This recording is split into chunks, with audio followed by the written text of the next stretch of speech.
prisão de Lula e de Alexandre de Moraes está mais perto do que vocês imaginam. Deltan Dallagnol denunciou um crime gravíssimo cometido por Alexandre de Moraes. Eu vou te mostrar agora o que a mídia escondeu de você, que Alexandre de Moraes fez, que Fux comprovou e que a mídia abafou.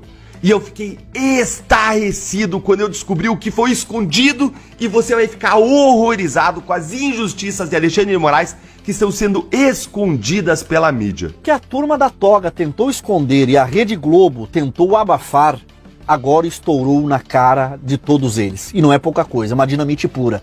Documentos e revelações escancararam aquilo que Alexandre de Moraes suava frio e temia que o povo descobrisse. E o silêncio e a cumplicidade da imprensa militante só reforçam o cheiro e o fedor da sujeira que empesteia Brasília. Nós estamos falando de algo tão pesado que pode rachar a base de mármore do próprio STF, mostrando que aquele prédio pomposo mais parece um castelo de areia prestes a desmoronar. E não para por aí, porque o ministro Luiz Fux acabou escorregando na língua e soltando informações que desmontam não só as decisões antigas do Carecão, mas também a farsa de um sistema que insiste em se vender como defensores da democracia. É a mesma democracia seletiva que cala a voz de uns e protege os interesses de outros, sempre com toga, paletó e aquele ar de superioridade que só engana quem ainda acredita em contos de fada políticos. O que nós temos aqui diante de nós não é apenas mais um escândalo no currículo dessa corte, é a confirmação gritante de que existe uma engrenagem podre funcionando nos bastidores, decidindo o futuro da nação, como se o povo fosse só plateia de circo. Uma engrenagem de ferro enferrujado que se movimenta à base de acordos escusos, vaidades e chantagem, longe da luz e da verdade. Quem ainda acha que esse tribunal é o guardião da Constituição precisa urgentemente acordar do coma profundo da ingenuidade. E aí eu te pergunto, olhando nos teus olhos, depois dessas revelações, existe algum tipo de credibilidade dentro do STF? Difícil acreditar. Aperte os cintos aí onde vocês estão, porque o que vem pela frente não é apenas polêmico, é histórico e grotesco, com força para virar de ponta cabeça tudo o que você acha que sabe sobre quem de fato manda no Brasil. Patriotas, o que acabou de vir à tona é um terremoto de proporções devastadoras. O ministro Luiz Fux largou uma bomba histórica dessas que não dá para varrer para debaixo do tapete. A decisão dele não só abriu caminho para absolver e anular a condenação do presidente Bolsonaro e dos presos do 8 de janeiro, como também puxou a cortina do teatro do STF, mostrando ao Brasil inteiro a sujeira que há meses eles tentam esconder. Essa revelação coloca diretamente em xeque as manobras de Alexandre de Moraes, provando que a unanimidade pregada pela mídia é só mais uma farsa bem ensaiada. A fala de Fux não é só um ato jurídico, é um grito que rompeu a blindagem da corte, revelando que dentro daquele tribunal existem fissuras, existem guerras, existem resistência contra a tirania togada. E enquanto a imprensa militante finge que não viu, nós trazemos à luz a denúncia do Deltan Dallagnol, que aponta para um suposto crime de Moraes, jogando combustível nessa batalha interna que ameaça explodir o STF por dentro. Vamos ver a denúncia do Deltan Dallagnol sobre tudo isso que está acontecendo. Veja. Isso aqui é urgente. O ministro Fux anulou os processos contra os réus do 8 de janeiro. Então, bom dia pra você. E me diz uma coisa, existe algum jeito melhor da gente começar o final de semana do que com justiça e com esperança? Porque foi exatamente isso que foi trazido para o nosso coração a partir do que acabou de acontecer com a notícia de que o ministro Luiz Fux passou a votar para declarar a nulidade de todos os atos do STF nos casos dos réus do 8 de janeiro. Ele basicamente aplicou toda a fundamentação que ele já tinha aplicado no seu voto no processo contra Bolsonaro, e pegou isso e aplicou, trouxe agora também para os casos dos perseguidos políticos do 8 de janeiro. Mas isso aí importa? Muda o resultado? Eu vou te contar por que isso é importante no final, e eu vou começar traduzindo esse voto para você de um modo muito simples. O ministro Fux, ele está votando para derrubar tudo, para não deixar pedra sobre pedra, em todos, absolutamente todos os casos do 8 de janeiro e da trama golpista. E se você gostou disso, já deixa aí um like, senta o dedo no like para animar mais gente nesse sábado. E olha só o que o ministro Fux fez em primeiro lugar, segundo a Globo News.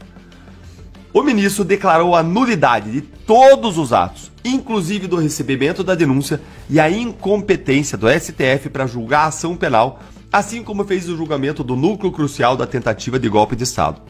Mas não é só isso, gente. Calma que fica melhor. Na análise de um caso criminal, um juiz analisa duas coisas. Primeiro, se o processo é válido ou não, se ele é válido ou se ele é nulo, então. E essa é a primeira parte. E depois o juiz vai lá e analisa o mérito do processo, ou seja, se os réus devem ou não ser condenados, se eles são ou não culpados.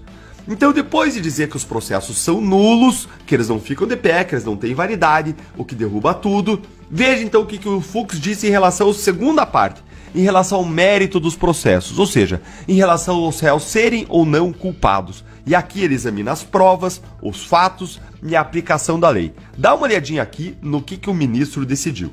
Ministro Luiz Fux, na verdade, essa apresentação dele diz respeito a um julgamento que aconteceu lá atrás, em maio, e que ele pediu vista. Agora, então, ele apresenta essas decisões em relação a dois réus. Para um réu, que é uma mulher, ele acabou defendendo a absolvição, e para o outro, ele acabou diminuindo a pena que tinha sido já colocada ali pelo relator e seguida por pelo menos 2 ministros da primeira turma. Então, para o primeiro caso, o ministro Luiz Fux entendeu o seguinte, que Cristiane Angélica Dumont Araújo, que veio de Santa Catarina para os atos golpistas do 8 de janeiro de 2023, ela pôde ser absolvida. No entendimento do ministro, ela foi acusada de participar das invasões, mas não havia ali provas contra ela, que nas imagens avaliadas não se mostra a mulher de 59 anos cometendo nenhum tipo ali de problemas, assim, de mexer ali com os bens públicos mesmo, né, de atacar. Não quebrou um azulejo, é óbvio. O que a gente fala em relação à maior parte dos réus ali, não tem prova de que eles quebraram um azulejo. Os bens públicos. Então ele acabou entendendo que seria necessário a absolvição dessa ré. E no caso de Lucimário Benedito de Camargo Gouveia, que veio de Goiás aqui para Brasília no 8 de janeiro de 2023, o ministro entendeu que ele deve ser condenado apenas a 1 ano e 6 meses de prisão por deterioração do patrimônio tombado. Ele acabou abrindo mão, então, das penas para esse réu no que diz respeito, então, aos outros crimes, como, por exemplo, incitação ao crime. Esse foi, então, o entendimento do ministro Luiz Fux em relação a esses dois casos, sendo que a primeira turma do Supremo Tribunal Federal já tinha tido maioria para poder, então, condenar esses dois réus a 14 anos de prisão por pelo menos 5 crimes que foram listados pelos ministros da primeira turma. Leilane. Você entendeu? Você entendeu o que aconteceu? Fux decidiu de forma totalmente técnica, como um juiz, como todo juiz deveria fazer. E como ele já tinha feito antes nos casos da Débora e no caso Bolsonaro. Então entende aqui, na primeira parte, em relação a esses dois réus, em relação aos preliminares, a validade desses casos, ele declarou a nulidade de todos os atos do STF, dizendo que o tribunal não tem competência para julgar réus sem foro privilegiado. E esse mesmo argumento que ele usou aqui, que tinha usado no caso Bolsonaro, se estende para todos os outros casos do 8 de janeiro. Ou seja, em relação a todos, ele vai revisar os julgamentos, ele vai se posicionar dizendo que são todos os casos absolutamente nulos. E aí na segunda parte da análise que o juiz faz na hora de decidir a condenação ou absolvição, na segunda parte, quando o juiz olha o mérito, aí o Fux individualizou a conduta de cada um, olhou o que tem de prova, o que tem de comportamento de cada um, avaliou isso e inocentou aquela ré de 59 anos em relação a quem não tinha nenhuma prova de crime contra ela. E condenou outro réu apenas pelo crime de dano, porque ele de fato quebrou alguma coisa lá no 8 de janeiro, e aí condenou a pouco mais de 1 ano de prisão, e não a 14 anos como os outros outros políticos de toga tinham decidido. Gente, essas decisões do ministro Fux são extremamente importantes, porque elas plantam mais uma vez os fundamentos de uma futura anulação desses casos pelo Supremo quando o cenário político for propício, seja com uma vitória da direita nas eleições de 2026, seja com uma nova composição do Supremo Tribunal Federal. Fux está fazendo certo. Ele está anulando os processos que são e sempre foram nulos e, no mérito, está analisando caso a caso. Quem fez, quem não fez, tem prova, não tem. Parabéns, ministro Fux. A justiça e as famílias dos perseguidos políticos agradecem. O Brasil agradece, porque sem ter justiça, sem ter ordem, a gente não tem como construir prosperidade. E não acaba por aqui não, meus amigos e amigas. O que o Deltan Delagnol ainda vai falar revela o receio do que a imprensa militante esquerdista tenta ocultar do povo a qualquer custo. Os esquemas escondidos, as manipulações e essa falsa defesa da democracia que eles tentam enfiar goela abaixo da nação brasileira. É uma